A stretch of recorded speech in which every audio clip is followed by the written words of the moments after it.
queridos irmãos, a graça gloriosa do Senhor Jesus. Estamos aqui mais uma sexta-feira para pararmos um pouco na mensagem do nosso querido apóstolo João. Uma linda mensagem para a igreja, para o dia a dia da igreja, quando o apóstolo foca valores importantíssimos da nossa fé. Que valores são esses?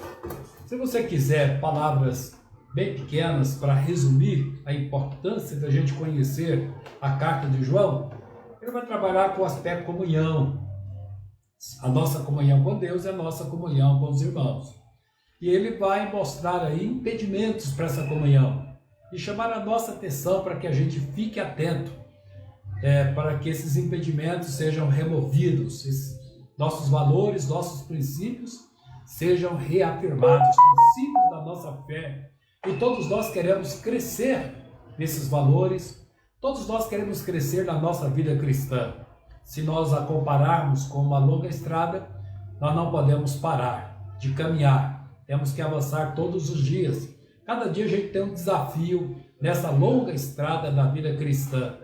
Você tem obstáculos para vencer, você tem subidas, você tem surpresas ao longo desse caminho, e a gente precisa estar atento a essas surpresas, e nós precisamos estar atentos, aos desafios ao longo dessa estrada. Bom, hoje nós estamos lá no capítulo 2, dos versículos 12 a 17. Convido você a fazer uma reflexão rápida, uma leitura rápida desses versículos. Capítulo 2, versículos 12 a 17. Como nós estamos aqui para um estudo expositivo, exegético, então é muito importante que você tenha sua Bíblia aberta, que você tenha caneta e papel nas mãos, ou lápis, que você possa escrever, sublinhar, anotar. Isso é estudo bíblico, não é? É uma escola praticamente que nós estamos aqui. Bom, espero que você tenha tido uma semana abençoada, uma semana vitoriosa. Hoje é sexta-feira, já estamos encerrando essa caminhada dessa semana. E a gente pode dizer juntos aqui, Ebenezer, até aqui nos ajudou o Senhor. Então que Deus te abençoe nessa noite, que Deus nos abençoe nesse momento de reflexão. É a nossa oração sincera. Vamos à leitura do texto? Vamos? Diz assim: Filhinhos, eu vos escrevo porque os vossos pecados são perdoados por causa do seu nome. Pais, eu vos escrevo porque conheceis aquele que existe desde o princípio. Jovens, eu vos escrevo porque tendes vencido o maligno. Ele volta novamente nessa leitura a falar sobre filhinhos, jovens, pais, só que agora ele vai colocar o verbo no passado. Filhinhos, eu vos escrevi, porque conheceis o Pai. Pais, eu vos escrevi, porque conheceis aquele que existe desde o princípio. Jovens, eu vos escrevi, porque sois fortes, e a palavra de Deus permanece em vós, e tendes vencido o maligno. E agora a recomendação: não ameis o mundo, nem as coisas que há no mundo. Se alguém amar o mundo, o amor do Pai não está nele. Porque tudo que há no mundo, a concupiscência da carne, a concupiscência dos olhos e a soberba da vida, não procede do Pai, mas procede do mundo. Ora, o mundo passa, bem como a sua concupiscência. Aquele, porém, que faz a vontade de Deus, permanece para sempre. Só 2 segundinhos aqui, queridos. Ok, queridos. Só com o aspecto técnico ali, tá? Muito bem, estamos aqui de volta. Então, queridos, qual é efetivamente a proposta de João ao escrever esse texto? Naturalmente, ele vai abordar, aqui está abordando a questão da comunhão. A comunhão é a palavra forte, e ele vai dizer que na nossa comunhão com Deus, na nossa comunhão com o mundo, nós temos aqui uma palavrinha fundamental que é consagração, santificação. Então a nossa comunhão, tanto com Deus quanto pelos irmãos, passa pela palavra santidade, santificação, consagração, como você queira colocar.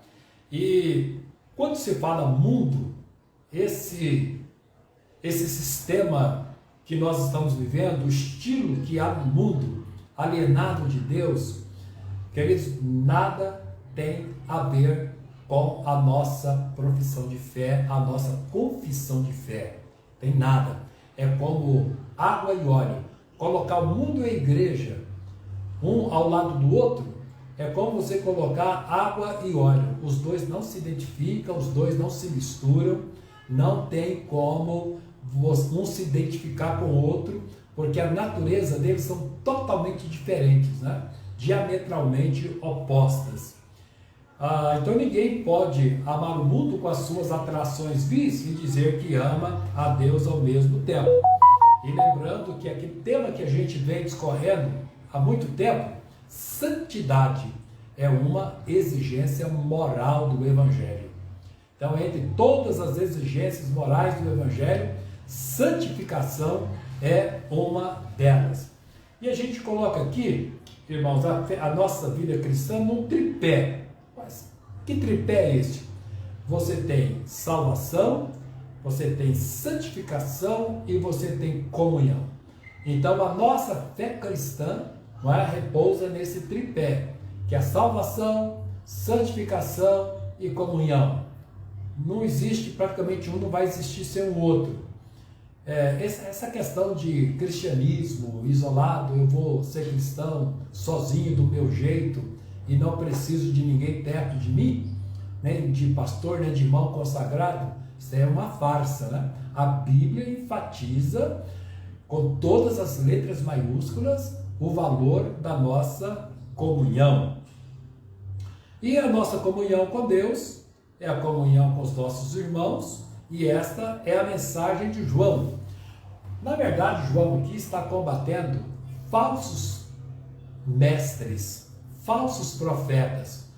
Porque esses falsos mestres, eles estavam dizendo que esse corpo nosso é matéria, né? E que o pecado habita nesse corpo, que no final das contas vai ser destruído, que esse corpo não vai existir mais. E por isso eles justificavam até as pessoas abusarem deste corpo, tanto na prática de todo e qualquer pecado, quanto também do ascetismo.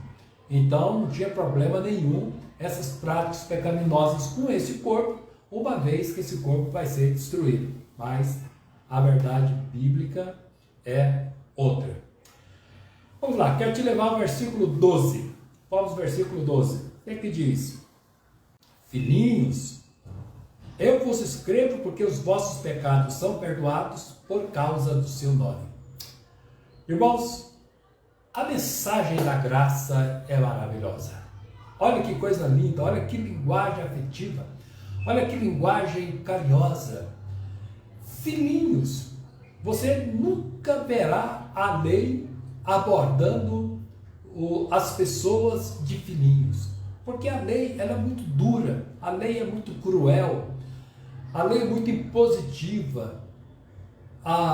Essa linguagem é própria da graça, é característica da cruz, ela é própria dessa aliança que Deus fez conosco em Cristo Jesus. Estabelece um novo relacionamento, um novo olhar de Deus para nós, um novo olhar nosso para Deus e para aqueles que estão comungando conosco esta mesma fé. Então, essa linguagem tão amável, compatível lá com João 3,16, porque Deus amou o mundo de tal maneira, com tão grande intensidade, só quem ama, queridos, é capaz de usar esse diminutivo assim, tão carinhoso, não é? E abordar a mim, a você, ao mundo que se curva diante da cruz, a mensagem da cruz, com essa linguagem afetiva. Ao lado dessa linguagem afetiva, você tem aqui uma confissão basilar. Filhinhos, porque os vossos pecados estão perdoados. Irmãos, tudo que o réu quer é a sua absolvição. Quando ele está diante do juiz, e ele imagina que a sentença é de condenação, de reprovação, porque ele sabe o erro que ele cometeu, a gravidade do erro, ele sabe em que arapuca ele se envolveu, emaranhado, né? Ele está totalmente preso. A certeza de um perdão é o maior consolo de um réu. E aqui, João está dizendo: eu vos escrevo porque os vossos pecados estão perdoados. Certeza da nossa eternidade, certeza da nossa salvação. Agora, em que base vem esse perdão? Não é bondade nossa. Não é porque a gente lá no fundo seja um pouco bonzinho. Ele diz assim: por causa do seu nome. Sabe, queridos, Deus tem um zelo muito grande do nome dele. O nome de Deus está envolvido neste projeto de salvação, nesta aliança que ele fez conosco. Deus envolveu o seu nome, seu caráter, a sua honra, quando ele fez tantas promessas para nós em Cristo Jesus. Então, por amor ao nome dele, é quando você lê Salmo 23, o Senhor é meu pastor, nada me faltará, e vê uma série de benefícios, pastos verdejantes, águas tranquilas, veredas justas, veredas retas. Mas por quê? Porque diz lá, por amor do seu nome. Deus faz tudo isso porque o nome dele está na nossa fé, na base do nosso cristianismo, na nossa confissão, na nossa vida, está na nossa esperança na eternidade, porque nós entregamos a nossa vida para ele. Então Deus envolveu a sua glória, Deus envolveu o seu nome, Deus envolveu seus atributos maravilhosos, Deus envolveu a sua soberania nesse projeto de salvação. Está envolvido. Deus colocou o nome dele nesse projeto. Então ele diz: por amor do seu nome, os nossos pecados estão perdoados. O que isso quer dizer, queridos? Para nós, a grande mensagem para nós: não há perdão fora de Jesus. Não há. Ou eu entrego a minha vida para Cristo, me rendo aos pés da cruz, confesso, reconheço que sou pecador, ou não haverá esperança para mim na eternidade. Sabe que os profetas, eles visualizaram esse zelo que Deus tem para o nome dele. Por exemplo, citando aqui o profeta Ezequiel, no capítulo 20. Olha o que o profeta Ezequiel diz: mas rebelaram-se contra mim e não me quiseram ouvir. Ninguém lançava de si as abominações do que se agradavam os seus olhos, nem abandonava os ídolos do Egito. O que fiz, porém, foi por amor do meu nome. Apesar desse nível tão baixo, desse nível moral tão baixo, dessa religiosidade promíscua, Deus disse: o que eu fiz no meio de Israel foi por amor do meu nome.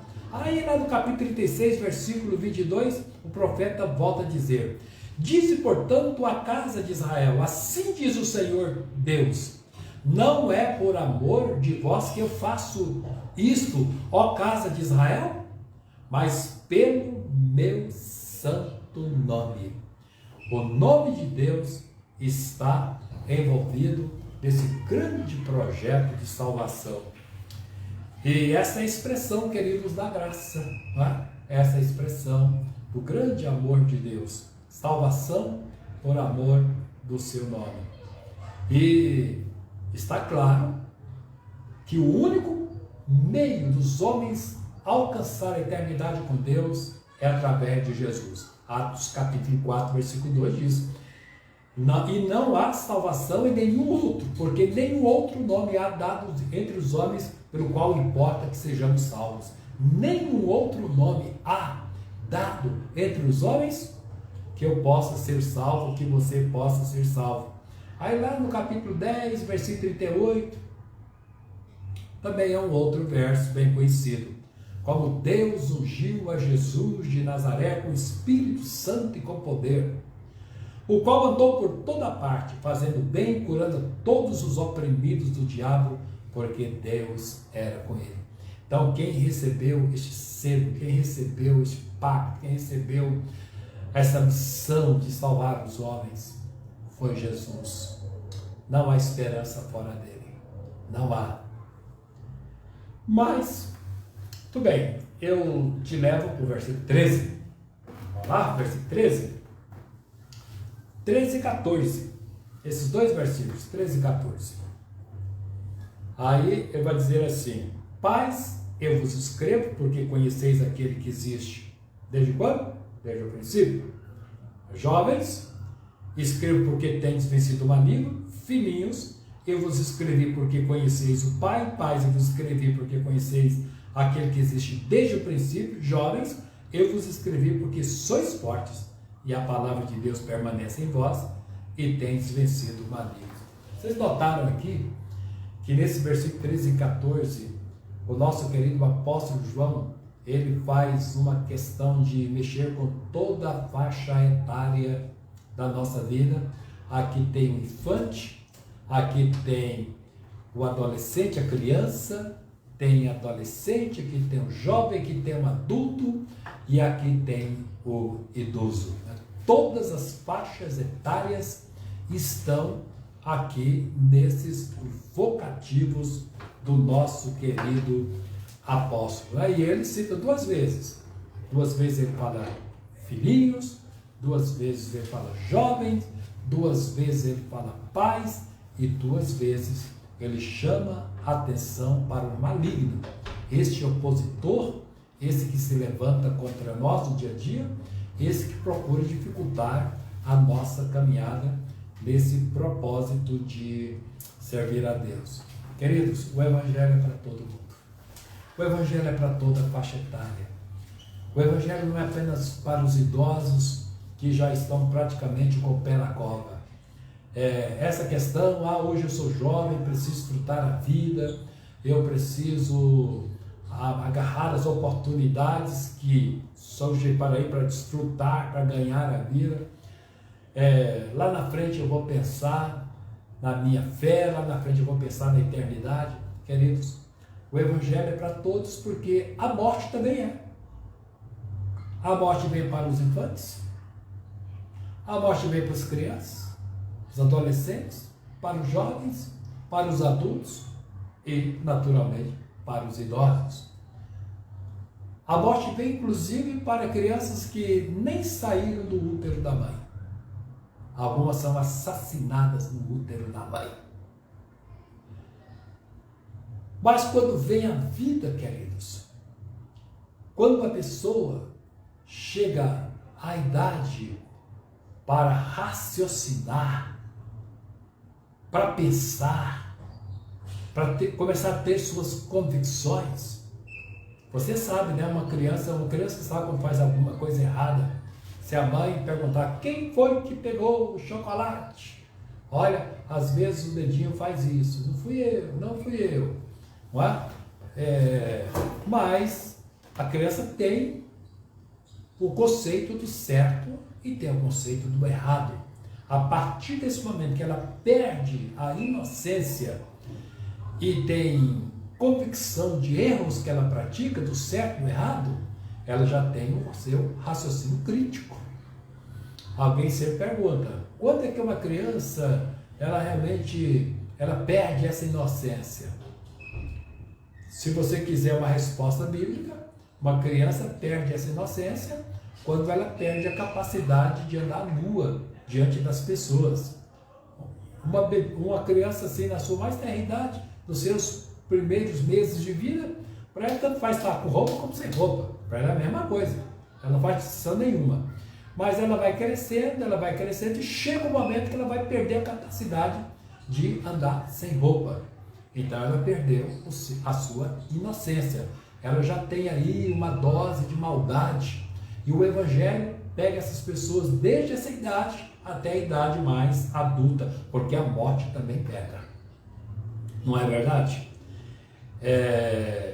E aqui, queridos, a gente começa a ter essa consciência da batalha contra Satanás, contra os demônios. E primeira palavra de João aqui, ele se dirige às pessoas idosas, não é? Aqui nesse texto, pais, eu vos escrevo. Qual a razão de João se dirigir às pessoas mais idosas aqui em primeiro lugar? São as mais experientes, são aquelas pessoas, aqui nesse contexto de João, mais difíceis de serem seduzidas por Satanás, de serem enganadas, de serem iludidas, de serem trapaceadas. Pessoas que têm discernimento da vontade de Deus, que têm discernimento pelo crivo da palavra, sabe julgar pela palavra, sabe até onde o Espírito de Deus se move e aonde o Espírito de Deus não está se movendo. Então, por isso, ele se dirige, em primeiro lugar, a essas pessoas mais idosas, não é? Que estão aí no reto caminho e são mais difíceis de serem removidas desse reto caminho. Então, João aqui conta com a firmeza desses pais, essas pessoas que são adultas na fé, que já têm uma longa caminhada com Deus, são capazes de ter um discernimento mais apurado, não é? Mais preciso da verdade, e pode saber o que é sã doutrina e o que não é sã doutrina. Mas esse conhecimento que ele diz aqui, pais, eu vos escrevi porque conheceis. Diga uma coisa, querido, como é esse conhecimento? Esse conhecimento aqui, eu quero te dizer uma coisa, ele não é fruto das faculdades, das universidades, ele não é fruto de uma dedicação escolar. Esse conhecimento que nós encontramos aqui, ele é resultado, queridos, de um conhecimento espiritual, de uma intimidade com Deus, de uma sensibilidade com Deus, de saber ouvir a voz do Espírito Santo, né? Nós estamos falando aqui, acima de tudo, de alguém que tem uma mente iluminada pelo Espírito Santo de Deus. Uma coisa é a minha mente carnal, a outra coisa é a minha mente espiritual. Uma coisa é aquilo que eu aprendi nos bancos escolares, nas universidades. A outra coisa diferente, queridos, é aquilo que eu busquei lá no altar de Deus, da minha comunhão com Deus, fruto da minha intimidade com a palavra e com o Espírito Santo. Deixa eu te dizer, não é o que a gente lê lá em Efésios capítulo 1, versículo 17. Não é isso. Para que o Deus, olha que Paulo, inclusive é uma oração de Paulo. Para que o Deus de nosso Senhor Jesus Cristo, para que o Pai da glória vos conceda espírito de sabedoria e de revelação. Está vendo? Esse conhecimento que é fruto dessa sabedoria e que é fruto dessa revelação, do pleno conhecimento dele, para o pleno conhecimento dele. Então Deus, a gente não estuda Deus nas universidades, a gente não vai estudar Deus lá nos seminários, embora lá estuda muito teologia, queridos, mas esse conhecimento aqui é fruto de uma vida nele. Olha a outra palavra, iluminados os olhos do vosso coração. Olha que metáfora. Os olhos do nosso coração são iluminados para esse conhecimento, para saberes qual é a esperança do nosso chamado e qual é a riqueza da glória da nossa herança em Cristo Jesus. Viu coisa linda? Como é que a gente vai conhecer, como João diz aqui, eu vos escrevo porque conheceis aquele que existe desde o princípio? Queridos, como é que a gente vai estudar Deus? Me diga uma coisa. O Deus inacessível, invisível, soberano, o Deus que é eterno. Como é que a gente vai estudar Deus? Se Deus não se revelar a nós, e Deus tem muitas formas de se revelar a nós, pela natureza, porque as igrejas tem muito prédio, então os sons propagam com muita força. Então, meus queridos irmãos, como é que a gente vai estudar esse Deus? Como que a gente vai aprender verdade desse Deus, a vez que Deus se revele a nós?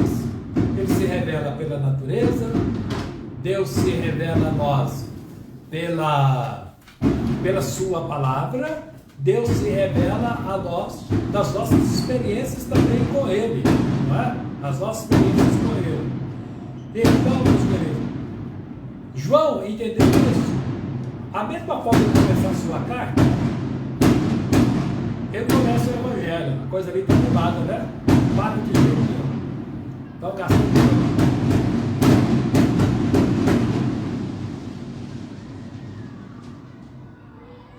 Glória a Jesus.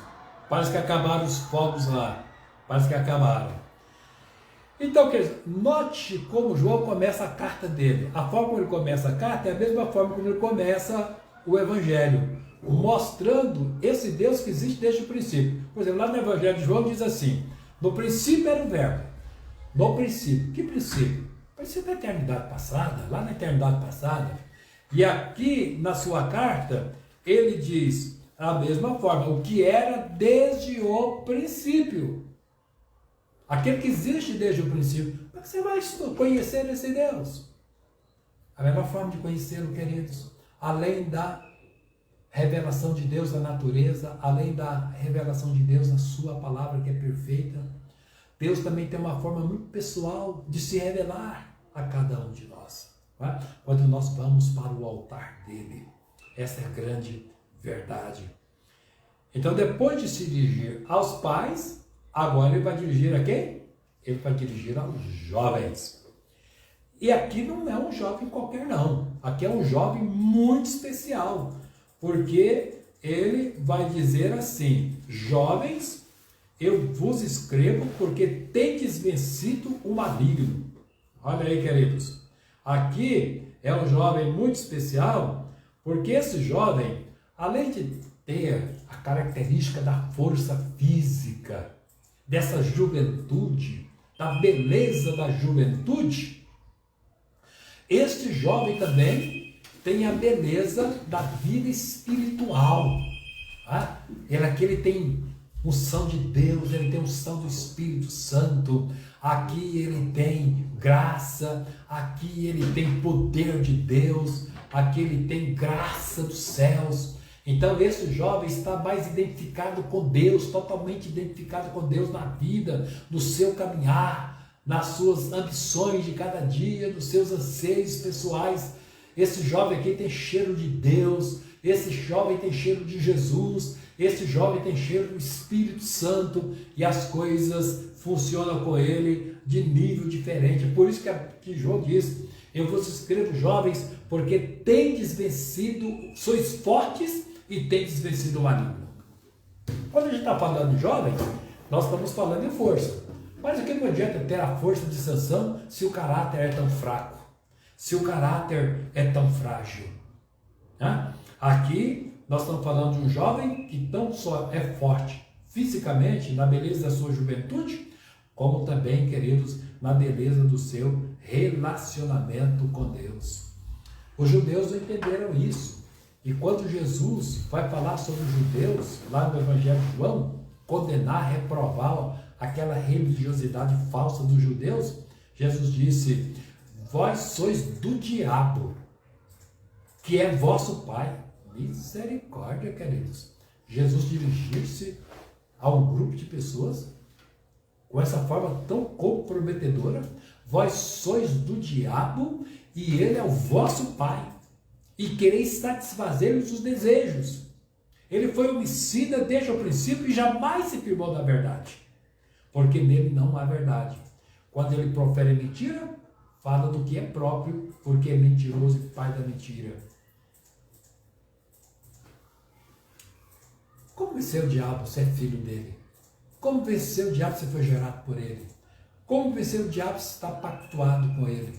Como vencer o diabo se ama o que é próprio dele? Jesus fala que inclusive a mentira. Tudo nele é falso. Nada tem a ver com a verdade.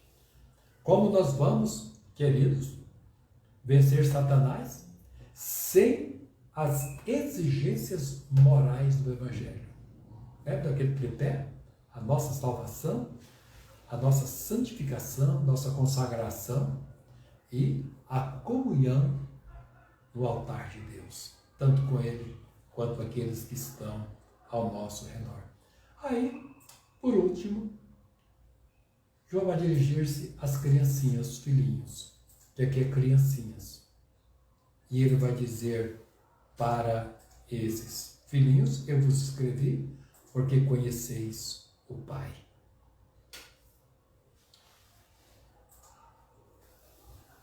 As criancinhas, querido, elas sempre estão debaixo da tutela dos pais, até mesmo dos seus irmãos mais velhos. Elas sabem o que é autoridade, elas sabem o que é submissão, elas sabem o que é obediência. Não é verdade? Então, por último, João, dessa forma tão carinhosa, nessa forma de trazer todos para dentro do Evangelho, dessa forma inclusivista, na verdade, ele não esquece dos pequeninos. E ele diz: eu vos escrevo porque vocês conhecem o Pai. E até mesmo porque quem é pai, um pai cristão, uma mãe cristã, tem um zelo muito grande, um cuidado, um carinho muito grande para educar seus filhos no caminho do Senhor. Essa é a orientação da Bíblia, este é o anseio de todo pai, ver seu filho servindo ao Senhor ao longo da vida. E, meus queridos, e sabe que a verdade está no Evangelho. Mas a forma como João se dirige aos jovens é encantador, não é? E aqui tem um pequeno verso de uma poetisa.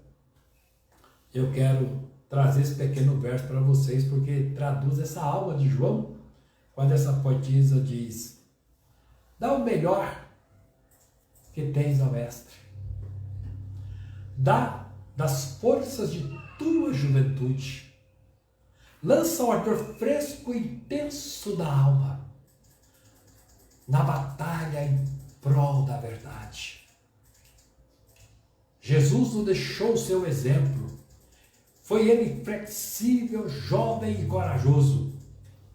Dá o melhor que tens ao mestre. Dá das forças de tua juventude, revestido da completa armadura da salvação. Reúne-te à batalha pela verdade. Muito bem, queridos, aí é a última parte desse trecho nosso aqui, que são os versículos 15, 16 e 17. Esses versículos, juntos, eles dizem a mesma coisa. Qual é o apelo que nos faz essa última parte da nossa reflexão nesta noite? Olha aqui, agora é uma orientação, direcionamento. Não ameis o mundo, nem as coisas que há no mundo. Se alguém amar o mundo, o amor do Pai não está nele. Porque tudo que há no mundo, a concupiscência da carne, a concupiscência dos olhos e a soberba da vida, não procede do Pai, mas procede do mundo. Ora, o mundo passa, bem como a sua concupiscência. Aquele, porém, que faz a vontade de Deus, esse permanece para sempre. O que é que nós temos aqui, queridos? Quando fala assim: não ameis o mundo, nem as coisas que há no mundo, porque se alguém ama o mundo, o amor de Deus não está nele. A questão aqui é alternativa. Ou os meus sentimentos estarão voltados para o mundo, ou eles estarão para Deus. Ou eu amo a Deus, ou eu amo o mundo. Quem eu vou amar? Quem vai conquistar o meu amor?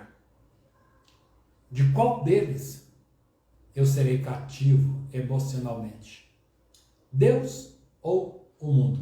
Não dá para amar os dois ao mesmo tempo. É impossível você amar a Deus e amar o mundo ao mesmo tempo. São duas realidades distintas, bem distantes uma da outra.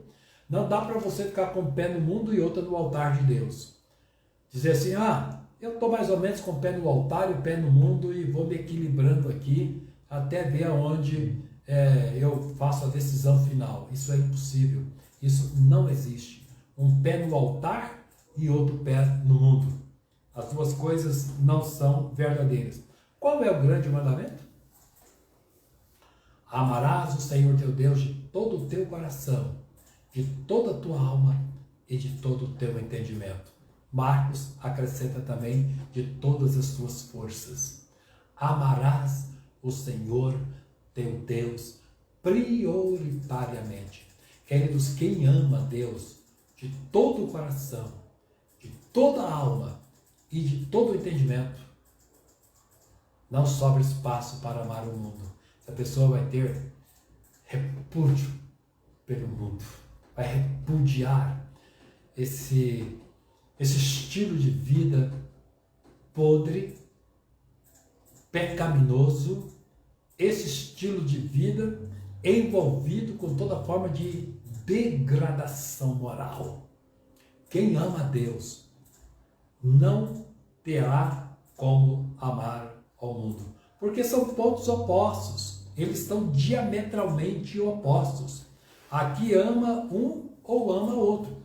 Ou nós amaremos por um milagre da cruz, por uma obra do Espírito Santo, ou nós amaremos um Deus puro, santo e verdadeiro, ou vai se atolar nesse lamaçal mal cheiroso, contaminado, imundo, pervertido. Mas não dá para ficar no altar e rolar na lama ao mesmo tempo. É impossível essas coisas acontecerem. Deus ou mundo? O Evangelho nos coloca diante de Deus, nos coloca diante da cruz e vai dizer assim, queridos, quando Jesus usou uma mensagem assim muito pesada, sabe aquela palavra que você não gostaria de ouvir? Que fala sobre renúncia, abnegação, entrega da vida total a Deus, rendição no altar do Senhor, e muita gente abandonou Jesus, foi saindo de mansinho. Jesus não se impactou com isso. Jesus ficou tranquilo, voltou para os seus discípulos e disse: vocês também não querem retirar? É um desafio decidir a quem nós vamos amar. Amar a Deus implica você, meu querido, crucificar esse mundo, as coisas ilícitas que estão nesse mundo, e se arrepender de tudo e se consagrar diante de Deus. Mas olha, sinta-se livre para decidir quem você quer amar. Sinta-se totalmente livre para fazer a sua escolha. Sinta-se livre. Mas a grande verdade é esta: ou nós vamos para a cruz, ou alguém vai para o abismo, para a lama podre, imunda e fétida. Quero te dizer uma coisa, meu querido. Contra você e contra eu, pesa aqui algumas coisas. Pesa a concupiscência da carne. Por quê? Porque a carne ama a imoralidade, a carne ama as perversões de toda sorte, e nós estamos aí debaixo dessa força da cobiça da carne. Eu vou tirar a palavra concupiscência, porque a palavra concupiscência não faz parte do nosso vocabulário, do nosso dia a dia. Tá? Pastor, que palavra difícil é essa? Concupiscência, o que é isso? O que a Bíblia quer dizer com isso? Tira a palavra concupiscência e no lugar dela coloca a palavra cobiça. Porque a cobiça da carne, e olha, meus queridos irmãos, andar envolvidos dirigidos pela carne, ela vai te levar para esse mundo de perversão. A cobiça dos olhos, você sabe que quando os nossos olhos contemplam coisas que ele acha bonito, encantador, desejável aos nossos olhos, todas as vezes que alguma coisa brilha diante dos nossos olhos, por pior que ela seja, ela pode brilhar diante dos nossos olhos, mas é a cobiça dos olhos. Então a gente precisa ter muito cuidado onde nós vamos colocar o nosso olhar, onde vamos direcionar o nosso olhar, onde o nosso olhar vai repousar, porque de repente pode ser que o que está brilhando não seja ouro. Nem tudo que reluz é ouro. Nem tudo que brilha é ouro. Nem tudo que brilha a gente deve fazer com que o nosso olhar repouse. Porque pode ser uma grande cilada, uma grande armadilha do diabo na sua vida. E a soberba da vida, não é? Essa arrogância, essa presunção que nos torna tão egoístas e nos faz ver tanto o nosso próprio umbigo, a nossa própria vida. Parece que todo lado que a gente olha tem um baita de um espelho. E a única coisa que a gente consegue enxergar na vida é a nós mesmos. Muito bem, mas eu te farei uma pergunta. Então nós temos pessoas que preferem amar a Deus, mas nós temos pessoas que preferem amar o mundo. Então a pergunta que a gente faz é a seguinte: qual é o resultado final de um que ama a Deus? E qual é o resultado final de alguém que ama o mundo? Qual é o resultado final? Tem muitas pessoas que amam o mundo, vão para o mundo, ficam lá e não voltam mais. E lá na eternidade, qual o resultado? Tem pessoas que resolveram crucificar o mundo, essas oportunidades, vão gemer no altar de Deus, vão consagrar a sua vida, vão dar as costas a muitas oportunidades que pessoas estão desejando, esperando, e dizem: eu não quero para mim. Qual é a diferença lá na eternidade? Qual é, queridos? Vou te dizer para você. O que é que Paulo fala lá em 2 Coríntios 4:48. Não atentando nós nas coisas que se veem. Nós não estamos atentando nas coisas que nós vemos, mas nas que se não veem. As que se veem são temporais, e as que não se veem são eternas. 2 Coríntios 4:18. Paulo disse: olha, não se iluda com seu olhar para as coisas que são temporais, essas que você realmente pode visualizar, que são bonitas, aparentemente lícitas. Paulo diz: nós queremos colocar o nosso olhar nas coisas que nós não vemos. Olha que absurdo, né? Olha que extravagância. Colocar o olhar nas coisas que não podem ser vistas, mas que são eternas. Que são eternas. Então, meus irmãos, essa questão é muito fundamental na vida. Sabe como que Jesus coloca essa alternativa diante de nós? Lá em Mateus 6:24, ele diz: ninguém pode servir a dois senhores. Porque você vai aborrecer um e amar o outro, ou você se devotará a um e aborrecerá o outro. Mas você não pode agradar os dois ao mesmo tempo.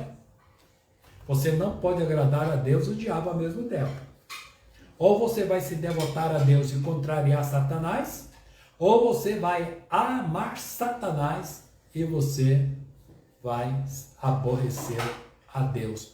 Mas você não tem como agradar os dois. É como o marido que tem a sua esposa dentro de casa, mas resolve achar um amante lá fora e ele quer agradar as duas ao mesmo tempo. Ele vai chegar no momento que ele não vai conseguir fazer isso. Ele nunca vai conseguir fazer isso. É se dedicar à esposa em casa e se dedicar à amante lá na rua.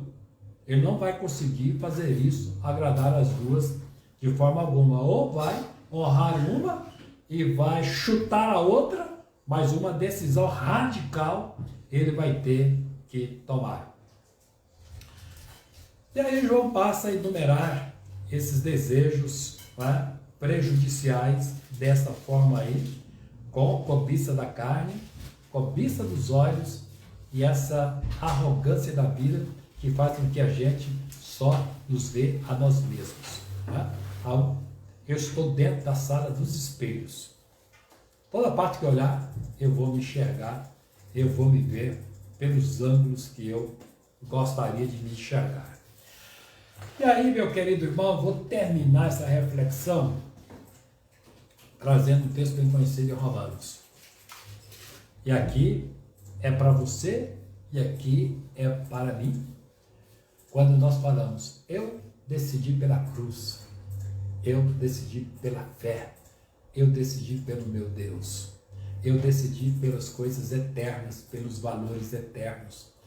Estou decidido na minha confissão de fé, estou decidido na minha profissão de fé, estou decidido nos meus propósitos, estou decidido na minha alma. Decidi pela cruz, decidi pela palavra, decidi pelas promessas de Deus, decidi pelo grande e imensurável amor de Deus. E aí eu deixo para você 2 versículos da Bíblia, fechando essa mensagem nossa. A primeira é Romanos 12, sabemos de cor e salteado. Rogo-vos, pois, irmãos, pela compaixão de Deus, que apresenteis os vossos corpos como sacrifício vivo, santo e agradável a Deus, que é o vosso culto racional. E não vos conformeis com este mundo, não vos conformeis com este século, mas transformai-vos pela renovação do vosso entendimento, para que experimenteis qual seja a boa, agradável e perfeita vontade de Deus. Paulo fecha de forma magistral. E o outro versículo que eu quero trazer para você, fechando aqui esse estudo, é 1 Coríntios capítulo 6, versículo 18. Isso. Que nos fala tudo ao nosso coração. Fugir da impureza. Qualquer outro pecado que uma pessoa cometer é fora do corpo, mas aquele que pratica a imoralidade peca contra o seu próprio corpo. Entendeu? Porque João fala tanto nessa mensagem: não ameis o mundo nem as coisas que há no mundo. Se alguém amar o mundo, o amor do Pai não está nele. Porque tudo que há no mundo, a concupiscência da carne, a concupiscência dos olhos, a soberba da vida não procede do Pai, mas procede do mundo. O mundo passa como a sua cobiça. Aquele, porém, que faz a vontade de Deus, aleluia, permanece para sempre. E aí Tiago também poderia deixar com você, Tiago. Adúlteros e adúlteras, não vos torneis, não sabeis vós que a amizade do mundo é inimizade contra Deus? Aquele, portanto, que quer ser amigo do mundo, considere-se inimigo de Deus. Não preciso falar mais nada. A palavra fala tudo por si mesma.